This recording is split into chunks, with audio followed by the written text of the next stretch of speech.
Pozdravljeni, ljubitelji pravljic. Tokrat prisluhnite norveški ljudski pravljici, ki nosi naslov Lisica, pastirica. Pravljica pa gre takole. Nekoč je živela ženica, ki je imela lepo čredo. Je imela nekaj ovc, nekaj koz in nekaj krav. Kadar je pazila nad čredo, je bilo doma vse razmetano, vse je bilo narobe.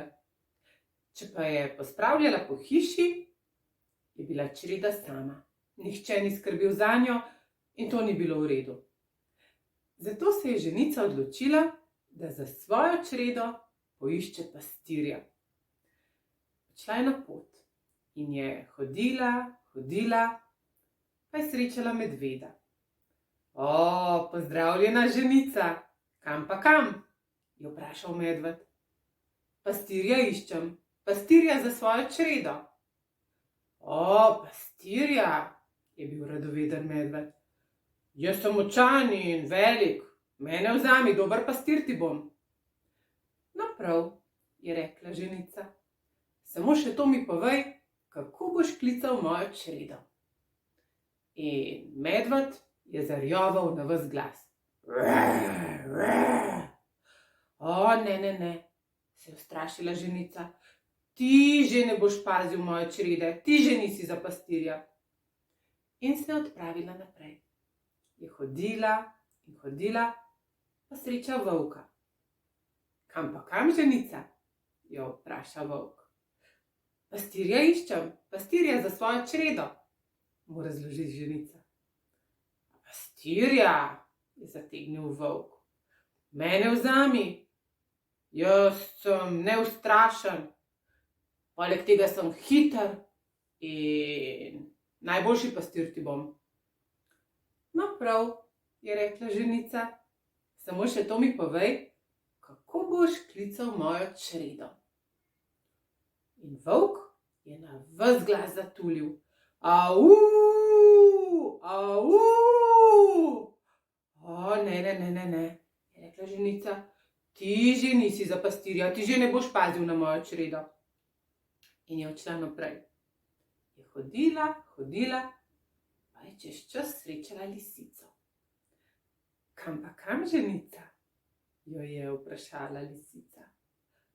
Pastirja iščem za svojo čredo, ji je povedala ženica.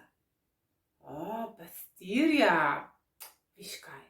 Mene vzami, jaz ti bom najboljša pastirica, boš videla, za tvojo čredo bom skrbela tako kot za svojo.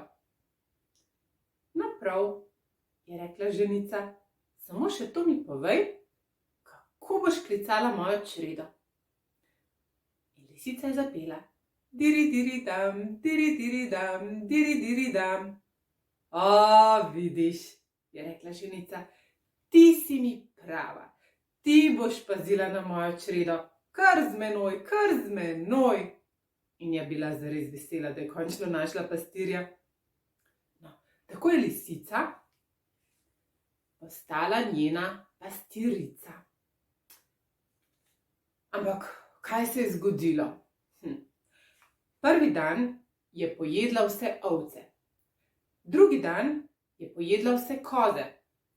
Tretji dan pa je eno za drugo pojedla še vse krave. In se nazadnje vrnila sama domov. Ženica jo je vprašala, kje so moje ovce, kje so moje koze, kje so moje krave? Lisica pa je zapela. Malo pri potočku, malo pri gozdičku, malo pa še kje. Ženica se je prestrašila. Sklenila je, da je najbolje, da se prepriča na lastne oči. Stekla je proti pašniku, lisica, ta zvitorepka, pa je smuknila v hišo, v ženičino hišo. In tam se je požrešnica spravila še nad smetano. In jo je lizala, ko je ženica prišla domov, jo je bilo samo še za prst. Kako se je ženica razjezila. je kar pograbila skledo, tisto skledo, v kateri je bila smetana, in jo vrgla v lisico. In je skleda priletela naravnost v lisičin rep. Točno tako vam povem, v lisičin rep je priletela. Tista smetana se je potem polila po repu in zato imajo lisice še danes rep malo bel.